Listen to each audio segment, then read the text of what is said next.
What is up, my mates of YouTube? My name is Aussie Marcel, the most luscious locks on YouTube, and in today's video I'm going to be recommending 3 affordable men's fragrances that you can wear after you work out at the gym, or in other words, gym fragrances. This video is a recommendation from one of my mates here on YouTube, Victor Creed, and he said on my affordable men's fragrances video that will make you smell like a rock star, he said, could you recommend an affordable gym fragrance? Well, Victor, you're not getting 1, you're not getting 2, you're getting 3 for the price of 1 here. And yeah, so I'm just going to let you know my fragrance of the day, and that is Versace Dylan Blue. This has become probably my go-to fragrance as far as wearing it in any sort of weather. I just love that smoke, that subtle smoky incensey facet that I can detect in the opening, but it's more prominent in the mid and as it dries down. The fragrance has a really rich amber note in my opinion. It's got a burst of citrus in the opening, and all in all, it's just an absolutely divine fragrance, and in my opinion, my humble opinion, it is significantly superior to Dior's Sauvage. However, I would like to see an eau de parfum or a parfum version of Dylan Blue. I think having a more decadent, more rich, more woody, more smoky take on Dylan Blue would be incredible. But who knows, maybe we'll see that, maybe we won't, probably not. But yeah. So to get right into the recommendations for a gym fragrance, we're going to start with Ck1 Summer. This is the 2018 edition, and if you didn't know, they do a limited edition release of this every single year, so every year it is different, and actually it smells different too. So Ck1 Summer 2018, this one, has a really huge citrus opening, and as it dries down it becomes more tropical and more coconutty. It's definitely one of the sweeter Ck1 Summer fragrances I own, and I think I own about 7 of them.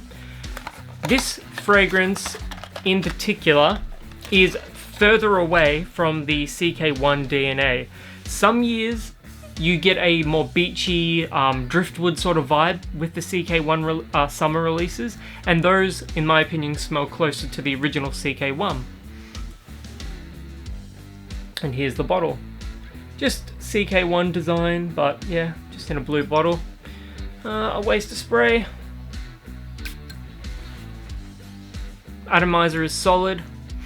The scent is Ck1 with a tropical twist. That is how I would put it. Performance is about 5 hours on my skin, and it cost me $40 Australian at the time. So performance isn't fantastic, but it is okay. And as far as a fragrance that you can wear after you work out or shower, after you've been to the gym, Ck1 Summer is absolutely a great fragrance to check out. Well, any of them are a great fragrance to check out.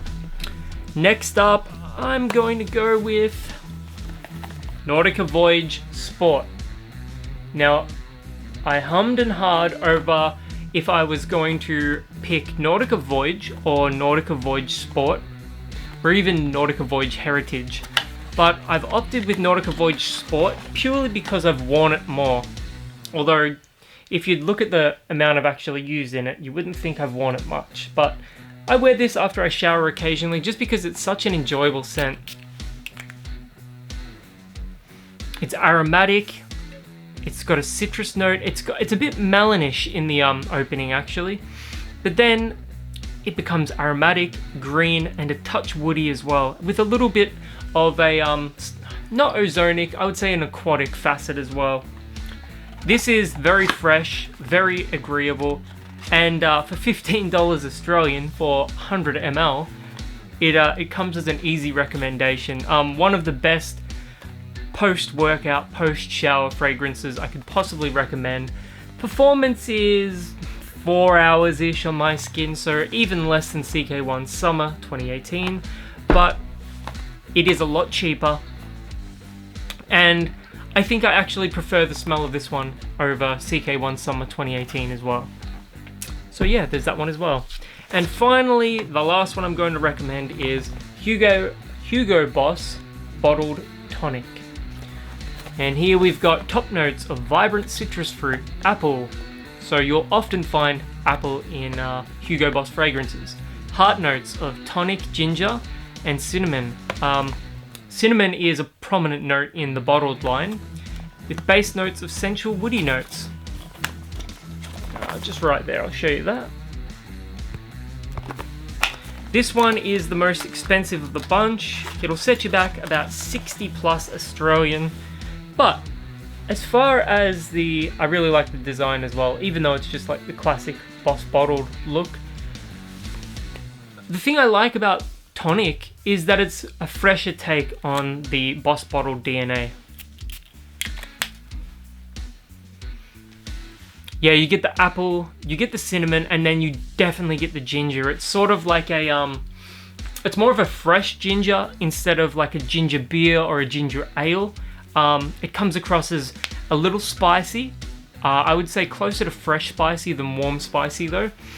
And it's just got a really invigorating facet to it. I just really enjoy this one. I think I covered this one quite a few months ago, and I said that I preferred Guess 1981 Los Angeles, or no, it was just Guess 1981 to this fragrance. But in hindsight, I do think this is the better, more mass appealing fragrance, and it's definitely going to be better for wearing after you work out or after you shower, something like that. You are paying a little bit more for this, but the performance is superior with 6 hours plus on my skin, which is great for a fresh scent. And this one has a hell of a lot of versatility as well. I can see any man wearing this one to work, you know, to a wedding, in an office setting, whatever. All seasons, all occasions. Yeah, this one I highly recommend. Anyway, those are 3 men's fragrances that I recommend after you work out at the gym. And you can probably, if you're interested in trying all 3 of them, you can probably, pinch pennies and get some on eBay for under $100 total for all 3 of these, which isn't a bad option. But if you only wanted to pick one, I would probably pick Nordica Voyage Sport, just purely because it's $15 and it's not all that different in terms of performance and, scent itself to Hugo Boss Tonic. Ck1 Summer, they're always good, and they you can just wear them, they're easy to wear. But yeah, Hugo Boss Tonic is an absolute people pleaser, but Nordica Voyage Sport is the best value of the bunches of the ones that I've recommended today. Anyways, if you've ever worn any of these before, let me know in the comments below. I'm always curious to hear your thoughts. And until the next video, my name is Aussie Marcel, the most luscious locks on YouTube, and I'll catch you guys around.